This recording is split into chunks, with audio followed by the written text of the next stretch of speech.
Ladies and gents, boys and girls, welcome back to BB's Customs. I'm Rich, and today we're going to have a bit of an update on the Virago.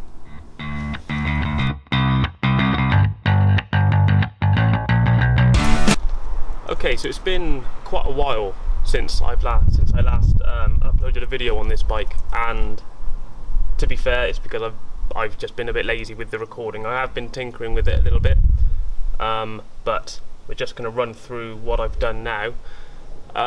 So the last time I posted about this, I was saying I was having a problem with a fueling issue. It wasn't running right. Cylinder 1 kept shutting down when I got past about 55 mile an hour.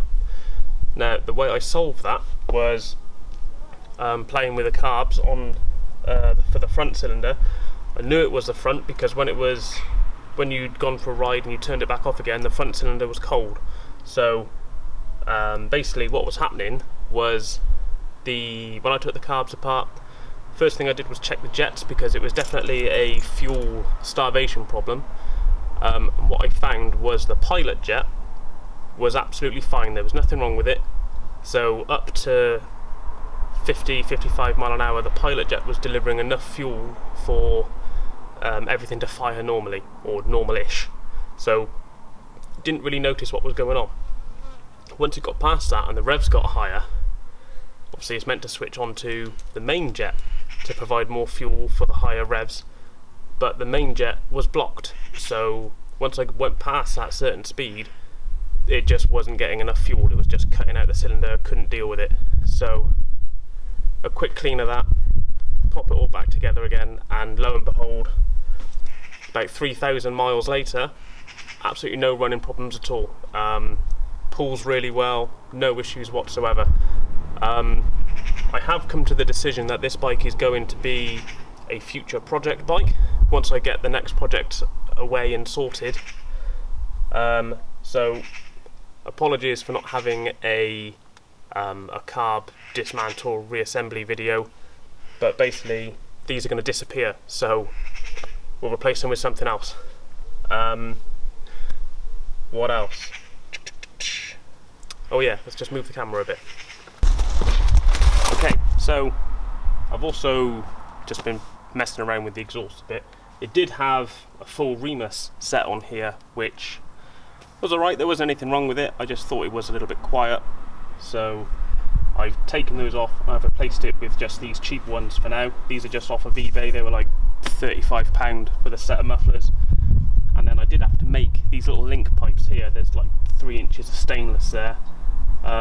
Again, my handy mate with a lathe turned these up for me, so they just clip onto here. Such a difference in the sound. I wish I had a sound clip of it when it had the other exhaust on so you could hear, but I'll start it up now so you can hear what it sounds like. It's too loud, really. It's ridiculous. But you know, it's a bit of fun, and again, these are going to disappear at some point, so it's only for now.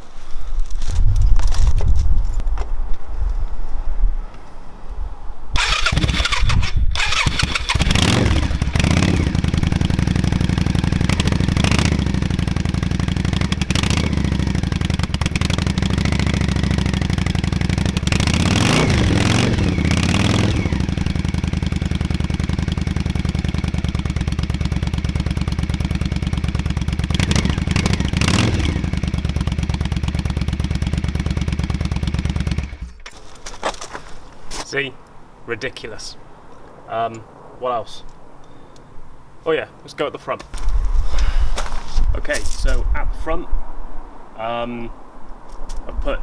I've taken the old style sort of cow horn handlebars off. I put this much lower profile drag bar on. It's okay for now. What I need to do is just change the risers a bit, because where they sort of, I don't know if you've seen them on this, I'll get a close up in a minute, but they basically push the bar sort of in that sort of direction. So when it's on full lock, the bars do touch the tank at the moment. So I've got some new risers coming to replace these. We just have a quick look at what they look like so you know what I mean. So yeah, you can see here, and this is obviously where they attach to the yoke down here, and then they sort of tilt back towards the back of the bike. The new ones I've got coming are just going to go straight up and bring it up, so it's gonna bring it forward, so this part of the bar is going to be about here, which should give me enough clearance for when I go into full lock on the bike. Something else to remember when you change bars on bikes is the cables and hoses will possibly need playing with. I mean, the bars on there before were much longer. They came up and they swooped all the way up here and then back down. So the handlebars, not the handlebars, the brake and the clutch and the accelerator were all sort of here, and then it swooped back down to come to all the controls.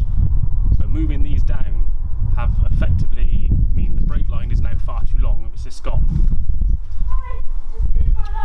It's probably maybe 5 inches too long, so eventually I'm going to have to get a new brake line for it. I have rerouted it a bit so it looks a bit serpentine going through the forks, but it's alright for now. Same with the throttle cables. The throttle cables are now too long, but again, I've rerouted it so it's fine. They just look a bit of a mess. I am planning on hiding this because I've got a little bit, I don't know why I'm doing it really. I think it might look alright. If not, I'll take it back off. But I've got a bit of a fairing to put on the front just to see if I can make it look a bit meaner maybe. Yeah, it's not really I'm telling myself it's for wind deflection in the winter, but I don't think it's really going to do much, to be honest. So I'll just marry it up a bit so you can see, and then you'll see what I mean about it not really doing much.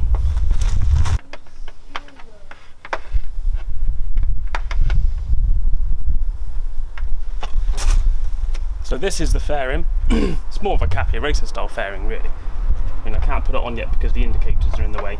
So that is going to go into here somewhere. I might have to move the headlight forwards a little bit to take up that gap and trim some out of here to get around the forks. But yeah, we'll find a way around it. And if I don't like the look, I can always put it back to how it is. But again, it's not a lot of money. It was like, I think it was about £25 off of eBay. I'll pop a link in the description for this just in case you fancy it. It kind of looks not quite like a Dyna, but enough that, you know, people think, oh, that's a bit different. So yeah, that's going to go on at some point. I will do a video on how I put this up because that's going to need a little bit of playing with to get that right, I think. So if anyone wants to do something similar, they might find it useful. So last thing, if you do come to change your bars, trying to get these end caps off is a nightmare. You can buy these from wemoto.com, so I didn't worry about trying to, I wasn't going to use them again anyway, but if you need to take these off, just buy a new set because they're basically just rammed into the end of the old handlebars, and getting them out without breaking them is, if you can do it, fair play, but I couldn't think of a nice way to do it, so I just smashed them off. I'm not going to reuse them. I'm not going to have bar ends. I'm going to have some mirrors on the end of the bars because at the moment where I've repositioned the levers, the mirrors will come up and meet me in the face in the middle, so I can't see anything where I'm going. So I'm running with no mirrors at the moment, which is a bit nerve-wracking at times. So we're going to have some nice mirrors on the end of the handlebars just to counteract that. The next thing that needs to be done is at the back of the bike, so I'll take you around there now to have a look. So the back of the bike is showing its age a bit really. It's basically underneath the seat on the rear fender has just rusted away, it's totally rotten. The fender is now supported by this bungee cord on here because it does this, which it really shouldn't do. I'm just going to zoom in there to show you why, and then you'll see what I mean. If I just get a light in there, can you see that a bit better? So you've got that rust there, and that follows all the way down here. If you get just under there, can you see? You can just about see that. So basically the support for the back of the fender has rusted off, so it's not doing anything. So if I shake the fender a bit,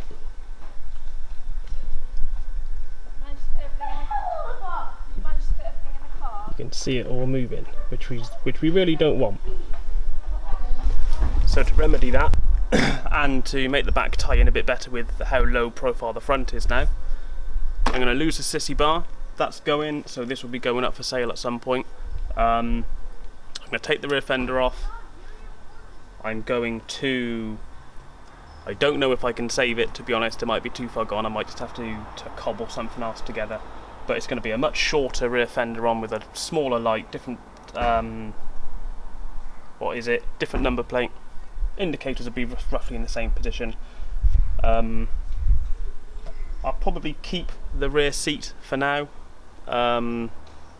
If not, then I'll cut it right back and make it just a single seater, or possibly make a small rack out of this or something so I can still carry stuff on the back.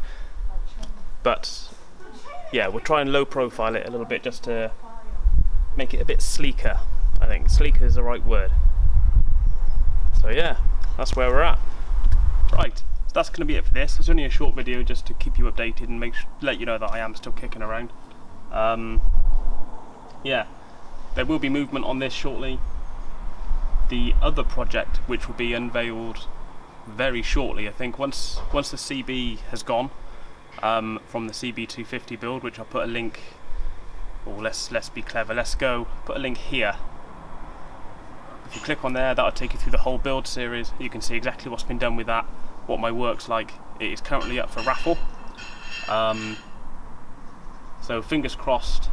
Then that will disappear within the next month or so, and I can start the new project, which I'm not going to tell you on this video, but it will be available as soon as that's gone. So yeah, thanks very much for your patience and your time. I hope it gives you some incentive to keep watching. Don't forget to like and subscribe, and I'll catch you next time. Cheers.